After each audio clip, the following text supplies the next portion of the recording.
बाबर, तेरी छाती पर चढ़कर भगवा लहराया है, सौगंध राम की खाई थी, आंख उठाकर देख मंदिर वही बनाया है।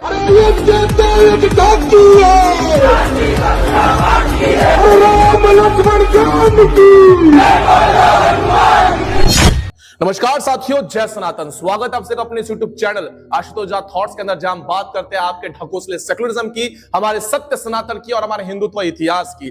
आज इस वीडियो के माध्यम से आप लोगों को, यानी कि जिन लोगों को सेकुलरिज्म बहुत प्रिय है, उनकी आंखों की बची कुची पट्टी को निकालने का जो ध्यास है, आज इस वीडियो से पूर्ण हो जाने वाला है। तो आपके जितने भी मित्रगण होंगे, उन्हें लगता है कि मंदिर नहीं बनना चाहिए, उन्हें लगता है कि बाबर की मस्जिद को तोड़कर हमने मंदिर का निर्माण किया है, ऐसे बहुत सारे विचार जिनके मन में आ रहे होंगे। और जो कांग्रेसी जिनके पार्श्व भाग में मिर्ची इतनी सनी हुई है कि वो श्री राम के मंदिर को कभी शौचालय से कंपेयर करते हैं, और आपके भाईजान कहते हैं कि हमारी सरकार आने दो, हम तो ये सब कुछ तोड़ देंगे और फिर से अपनी मस्जिद को बनवा लेंगे। तो आज इस वीडियो के अंदर आपके भाईजान की, आपके जान की, आपके सेकुलरिज्म की, सबकी बत्ती हम यहां पर बुझाने वाले हैं। इस वीडियो को उन लोगों तक अवश्य शेयर करना जो लोग कहते हैं भाई भाई। तो चलिए आज का वीडियो आरंभ करते हैं और देखते अंत तक, क्या सच में हमारा देश सेकुलर है और जिन्हें हम अपना भाई कहते हैं, क्या वो सच में हमारे भाई है या भाई बनकर हमारी जान लेने की फिराक में है। चलिए आज का वीडियो आरंभ करते हैं। मोदी जी बनने चाहिए इस बार प्रधानमंत्री के? नहीं,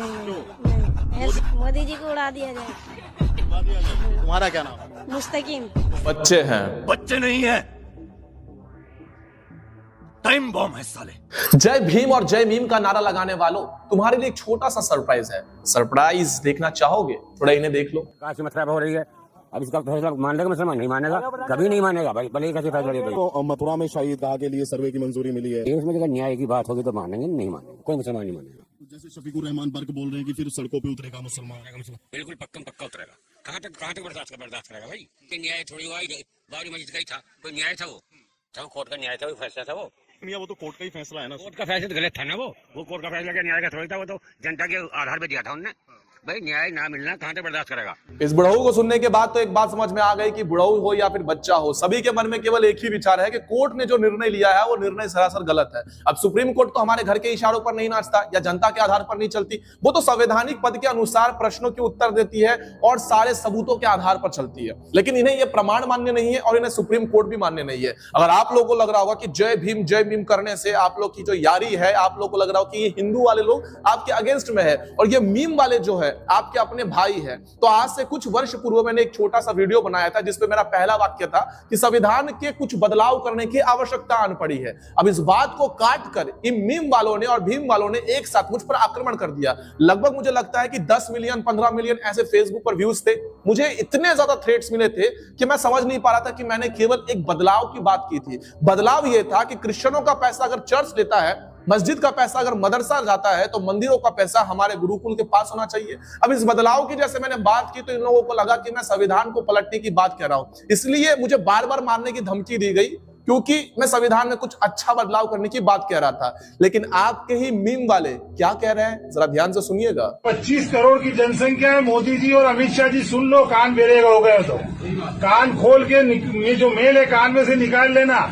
वो 5 लाख थे, अब 5 करोड़ के अब जनसंख्या कुर्बानी देगी, और वो कुर्बानी ऐसी कुर्बानी होगी कि भारत का पूरा संविधान पलट दिया जाएगा जो बाबा भीमराव अंबेडकर ने लिखा था। जब कोई बच्चा बिना बाप के जन्म लेता है, जैसे कि उसे पता नहीं होता कि उसका असली बाप कौन है, तो वो शौचालय में पाया जाता है। और जब वो शौचालय में बड़ा होता है तो जाहिर सी बात है कि उसे शौच खाना पसंद है। अब शौच जितना आनंददायी से वो खाता है तो जाहिर सी बात है कि उसके मुख द्वार से भी शौच ही निकलेगा। तो ऐसे ही शौचालय के कंपैरिजन जो मंदिर से करता है, वो कांग्रेसी नेता हमारे मंदिरों की तुलना शौचालय से कर रहा है, जो मैं समझता हूं मंदिर से भी पवित्र है, और वो है शौचालय। मैं सरकार से विनंती करता हूं और एक पत्र के द्वार पर सरकार से यह आवेदन करता हूं कि इन जैसे लोगों के लिए एक बड़े से शौचालय का निर्माण किया जाए और जितने भी शौचालय हैं उसमें से निकलने वाली शौच का जो पाइपलाइन है सीधे इनके मुंह में दिया जाए, ताकि इनको शौच का आनंद, परम सुख जो है वो दिन रात मिलता रहे। वैसे भी अयोध्या में बहुत सारे लोग आने वाले हैं, बहुत सारे लोग आएंगे, तो जाहिर सी बात है कि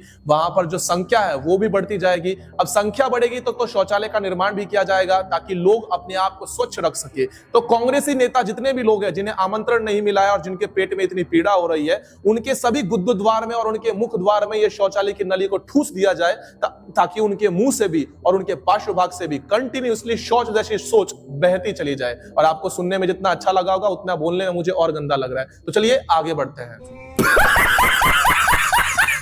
मोदी जी बनने चाहिए इस बार प्रधानमंत्री के। नहीं, मोदी जी को उड़ा दिया जाए। तुम्हारा क्या नाम है? मुस्तकीम। मुस्तकीम, तुम क्या करते हो? पढ़ते हो? नहीं, खेलते हो। अरे मुसलमान बस किसी बात पे चुप है। जिस दिन अपनी पाएगा ना तो जवान बन जाए कटन वाला, दावा कर देगा। मगर अभी बस मजबूरी में चुप है। मोदी जी की वजह से, मोदी जी की वजह से बस उनकी सरकार है ना, इसलिए जिस दिन हमारी सरकार आ गई ना तो मिटा देंगे सबको। बस जवान बन जाएंगे जवान। किसको मिटा? किसी को भी नहीं। मतलब हमारी सरकार रहेगी फिर कौन बोल रहा है? ये बताओ तुम्हारी सरकार कौन सी है? तुम कह रहे हो कि अभी हम चुप हैं, जब सरकार आएगी। ऐसी कौन सी सरकार है आपकी? राहुल गांधी बन जा। 10 साल का बच्चा हो या 18 साल का जवान हो या 50 साल का बुढ़ऊ हो, प्रत्येक व्यक्ति की सोच ऐसी ही है। प्रत्येक व्यक्ति के मन में राम मंदिर को लेकर कितनी ज्यादा चिढ़ है, आप इनके बातों से अच्छी तरह से समझ सकते हैं। और ये कोई पढ़े पढ़ाए लिखे बच्चे नहीं है, ये मदरसाओं में पढ़ने वाले अज्ञानी वो बच्चे हैं जो आने वाले समय में देश के विरुद्ध जाने से पहले एक तनिक सा विचार नहीं करेंगे। और मैंने आप लोगों से पहले भी कहा था कि मुझे नहीं लगता कि बीजेपी पूरी तरह से पॉलिटिकल पार्टी जो है वो हिंदुत्ववादी होगी। वो हिंदुओं को लेकर राजनीति करती है, अच्छी बात है, करनी भी चाहिए। कांग्रेस को किसने रोका है? टीएमसी को किसने रोका है? आरजेडी को किसने रोका है? आप लोग भी करो, आप लोगों को भी हम अच्छा कहेंगे, सपोर्ट करेंगे। लेकिन ये कह रहा है कि हमारी सरकार आने दो, तब हम दिखाएंगे कि हम क्या कर सकते हैं। और हमारी सरकार मतलब किसकी सरकार? राहुल गांधी की। अब राहुल गांधी की सरकार आएगी तो जैसे राम मंदिर के विरोध के लिए वकीलों की फौज खड़ी की थी, राम सेतु को तोड़ने के लिए जैसे विवाद खड़े किए थे, क्या इसी प्रकार से राम मंदिर के अंदर जाने के लिए भी आप लोगों की सरकार आ जाएगी तो हमें जाने पर बंदी लगा दोगे? यही इनकी सोच है और यही इनका विचार है। असदुद्दीन ओवैसी खुले मंच से कहता है कि योगी और मोदी की सरकार सदैव के लिए नहीं रहेगी, उनके जाने के बाद तुम लोग को बचाने के लिए कौन आएगा? उसी की जनता कहती है, छोटा बच्चा हो, बूढ़ा हो या फिर तरुण हो, प्रत्येक व्यक्ति कहते हैं कि हमारी सरकार आने दो, हम दिखा देंगे। और हम लोग क्या कहते हैं? भाई भाई है। और कुछ लोग कमेंट में यह भी बात कहने से नहीं कतराते हैं कि ये कुछ ही प्रतिशत लोग हैं, कुछ अच्छे भी होते हैं। कहां है अच्छे लोग? कहां है जो आप लोग कह रहे हो कि अच्छे मुसलमान? कहां कमेंट कर रहे हैं? कहां कोई बोल रहा है?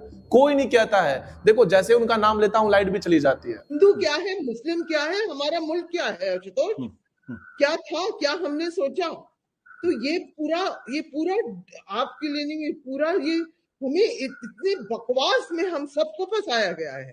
हम पूरे मुल्क को, आप सोचिए, वहां एक बड़ा सा युद्ध हो रहा है गाजा में, दुनिया बदल रही है। हम राम मंदिर, अयोध्या सब जाके माथा टेक रहे हैं, टीवी खबर वबर सब गई, हम मजाक बन रहे हैं कि हम जाके बस आस्था धर्म 500 साल में टीवी के आपको हेडलाइन पता है 500। सभा में तुम्हारे दुख को अच्छी तरह से समझ सकता हूं। ये दुख केवल तुम्हारा नहीं है, राम मंदिर को बकवास कहना, ये तुम्हारी जो अंदर की पीड़ा है ना, उस पीड़ा को मैं अच्छे तरीके से समझ सकता हूं। और मैं जो ये पीड़ा देखकर इतना आनंद आ रहा है कि भगवान करे ये पीड़ा तुम्हें जन्मों जन्म तक मिले। और तुम्हारा ये जो पीड़ा है, इसे समाप्त करने का केवल एक ही उपाय है। राम नाम जब से जपना शुरू किया, मुझे इतना सुकून मिलता था कि मैंने बता नहीं सकती। तो अपनी इस बहन की बात को मानो और राम नाम जपना आरंभ कर दो। और ज्यादा अंदर से दुख हो रहा होगा तो आप लोगों को किसने रोका है? जाओ फ्लाइट पकड़ो, गाजा उतरो और वहां पर जाकर लड़ो। जितना हो सके उतना ज्यादा अपने भाइयों के लिए मरते रहो, हमें क्या लेना देना है। लेकिन एक बात सही है, अगर तुम हमारे राम मंदिर को तोड़ने की बात करते हो तो याद रखना, जितनी तुम बात करते हो उतना हम हिंदुओं को जोड़ने का काम कर रहे हैं। और आज दक्षिण से लेकर उत्तर तक, पूर्व लेकर पश्चिम तक, प्रत्येक व्यक्ति एक नाम से इतना ज्यादा जुड़ गया है कि आप लोगों का धन्यवाद कि आप लोगों ने हमारा विरोध किया और राम ने हमारे सभी हिंदुओं को पुनः एकत्रित एक सूत्र में, एक धागे में और एक नाम में फिर से बांध दिया। और आने वाले समय में यानी कि 22 जनवरी 2024 को हमारे प्रभु श्री रामचंद्र जी अयोध्या में स्थापित हो रहे हैं। तो साथियों, आज के हमारे इस वीडियो के लिए बस इतना ही। आशा करता हूं कि आपको आज का वीडियो समझ में आया होगा, आपकी आंखों से जो पट्टी है वो मिट गई होगी। और जाहिर सी बात है कि अगर आप लोगों ने हमारा चैनल सब्सक्राइब करके रखा होगा तो आपकी आंखों से पट्टी पहले से हट चुकी होगी। तो अब आपका कर्तव्य ये बनता है, और यहां तक अगर आप लोग पहुंचे हो तो एक शेयर आप लोग को अवश्य करना है और उन लोगों तक पहुंचाना है जो आपके सामने ऐसी बकवास बातें करते हैं और वो कहते हैं कि राम मंदिर नहीं बनाना चाहिए था। वो लोग जो सेकुलरिज्म की बातें करते हैं, उन लोगों तक इस वीडियो को अवश्य पहुंचा देना। अगले वीडियो के अंदर जल्दी ही मिलते हैं, तब तक के लिए जय सनातन।